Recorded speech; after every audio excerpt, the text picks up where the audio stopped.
Hey everybody, welcome to Trail Sage, and today we're talking about the X Alp Summit from Pearl Izumi. They market this as a clipless ready shoe for any mountain bike adventure, and yeah, I couldn't agree more. I've been using this shoe for well over a year and it has been absolutely amazing. I live here on the East Coast, but we took it out to Arizona. We did some big jumps, we did some slabs, big rock rolls, rock gardens, you name it. I mean, whatever I threw at this shoe, it absolutely handled it with no problem. The comfort, the efficiency, I think this is a perfect shoe for anyone that's into all mountain or enduro riding. Before we go any further though, I do want to point out that Pearl Izumi did send me these shoes, but I am under no obligation to say anything. You're always going to get my honest opinion of these shoes, as you know from all of my videos, and this is no different. And, you know, while these shoes have been amazing, there also have been some downsides, which we'll get into later on in this video. But overall, I've loved these shoes. In fact, I like them so much that I actually went out and spent my own money and bought a second pair. So take that for what it's worth. But before we get into those downsides that we're talking about, let's go into the details of this shoe. So this shoe came in at about 790 grams, which is a little bit of, over 1.5 pounds. And that puts it on the lighter end of a shoe of this caliber, so like an all-mountain enduro shoe. It's probably on the lighter end of that spectrum. The outside is constructed of a synthetic leather that has perforations along the sides and top, and there is a reinforced toe cap with a rubber coating integrated on the toe and heel. And the best way that I can describe this is it's kind of like that coating, that rhino coating that you would find on pickup trucks. It has that consistency. It's like thick and like rough to the touch, but yeah, it's been fantastic for reinforcing the front of that toe cap. There is a single BOA dial at the top with a Velcro strap at the bottom for a secure fit. Moving on to the comfort, the heel cup is really deep in this shoe, and it's also really plush around the heel and collar. Conversely, the tongue is actually really thin. However, they did include some padding right where the laces kind of intersect, so it does add a little bit of comfort there. Regarding the inside of the shoe, the insole is removable and there is an EVA foam in there to add to that comfort. The underside of this shoe is really stiff. I mean, it is quite rigid. It's constructed of a Vibram rubber sole, which has a pretty aggressive tread pattern to it, and there is a cutout for a 2-bolt cleat. Regarding colorway, I think they're calling this an Irish cream. To me, it's in off-white and tan, but so be it. But they do offer this shoe in a black or blue, so if this color is a little bit too in your face, there are 2 other color options available.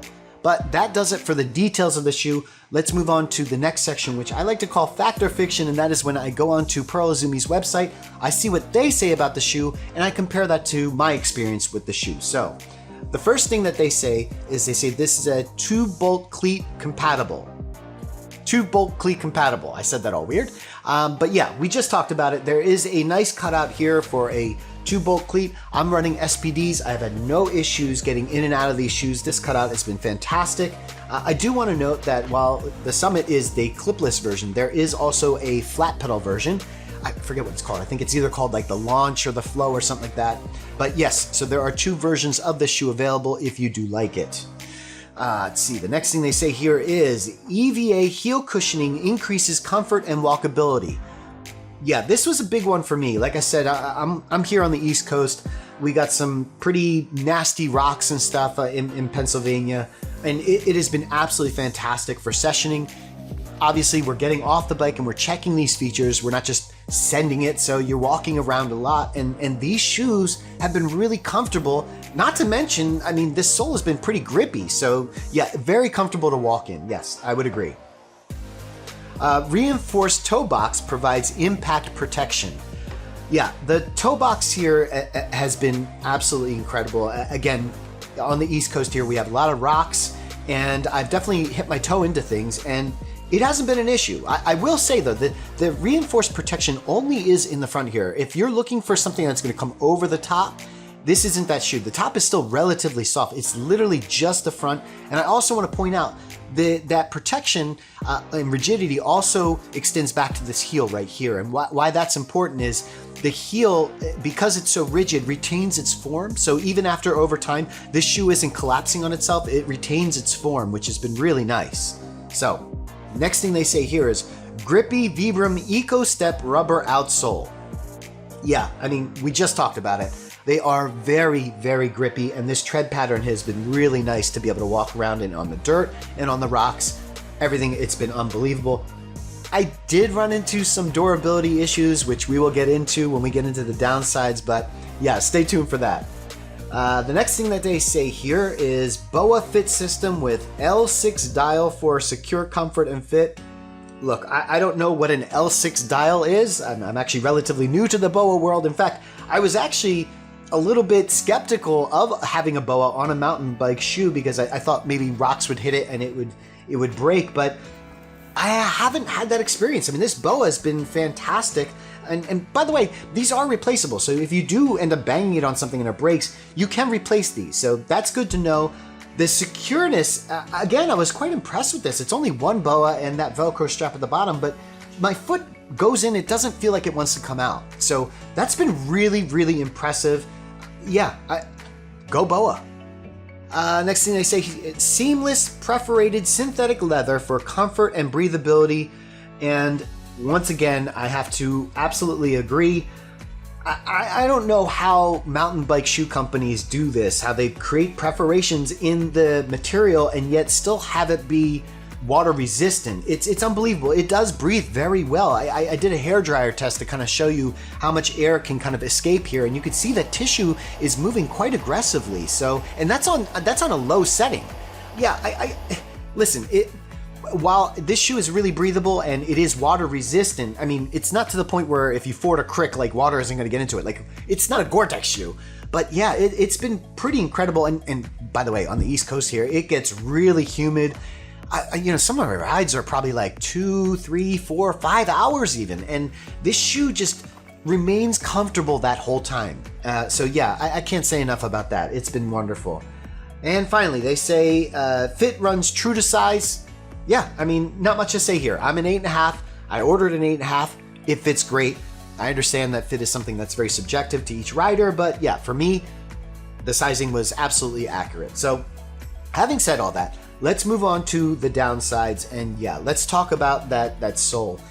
Like I said, I've been riding in this shoe for over a year now, and 6 months ago, I went to Arizona, and specifically to the Phoenix area. And if you don't know much about Phoenix, it is very dry. It's like a desert, and the rocks that are out there are really jaggy. They're like little razor blades. And after about a week or two of riding in Arizona, I did notice that the sole was starting to come up. And so I ended up getting some shoe glue, glued it down. It's been fine ever since. And like I said, I've been riding this for another 6 months after that. So the shoe has been fine, but I did want to note that that was an issue. And by the way, that isn't a issue that's specific to Vibram or these Pearl Izumi shoes. I've had that issue with all my mountain bike shoes. You know, you're doing sessioning and you're walking around on these features a lot. You know, the rubber is going to come up, and every time I've just fixed it with shoe glue. Not a big deal for me, not a deal killer, but I wanted you to be aware of that. The other issue that I noticed was with the BOA system, and that is, you know, I'm about a year into these shoes, and in the last month or two, the BOA has kind of lost its tension a little bit. So what would happen is, like, an hour into the ride, I would have to like retighten that BOA, and you know, not having much experience with it, I don't know if that's actually normal for a BOA to kind of lose its tension after a while. And you could just replace the BOA. So it's, again, not really a deal killer for me, but something that you should be aware of. That does it for the downsides of the shoe. Let's go into pricing. I think Pearl Izumi has this listed for $160.